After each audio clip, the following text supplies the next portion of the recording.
পাহাড় আমাকে হচ্ছে খুব ভালোভাবে ডাকে, আপন করে নেয়। দ্যাটস ওয়াই হচ্ছে আমি এখন একদম পাহাড়ের মাঝখানে, বলা চলে পাহাড়ের চূড়ায় আছি। জাস্ট লুক এট দিস, আমার পেছনে হচ্ছে সেই বড় বড় উঁচু পাহাড়গুলা, আর ঠিক পেছন দিকে হচ্ছে পাহাড়, আর আমি হচ্ছে এই জঙ্গলের মাঝখান দিয়ে হেঁটে চলতেছি।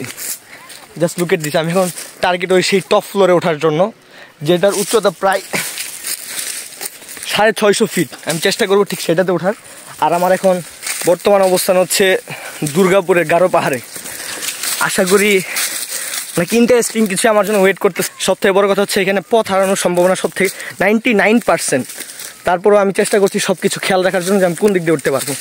অবশেষে একদম পাহাড়ের সেই সন্নিকটে চলে আসছি। জাস্ট এখন এই দিক দিয়ে একদম টপে ওঠার চেষ্টা করবো। So let's go.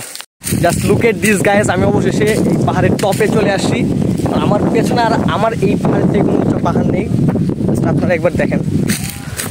এখন আমি আছি একদম সর্বোচ্চ চূড়ার যে পাহাড়, সেটাতে হচ্ছে বেস্ট একটা জায়গা এটা ফাইনালি। সো এখন নিচের দিকে নেমে যাবো, কজ হচ্ছে অলরেডি সন্ধ্যা হয়ে যাচ্ছে। So let's go. আর এটাই সেই সর্বোচ্চ উঁচু চূড়ার পাহাড়, এর থেকে উঁচু আর পাহাড় আমার এই নেত্রকোনাতে নাই। এটাই হচ্ছে সব থেকে উঁচু পাহাড়, এটা হচ্ছে গারো পাহাড়।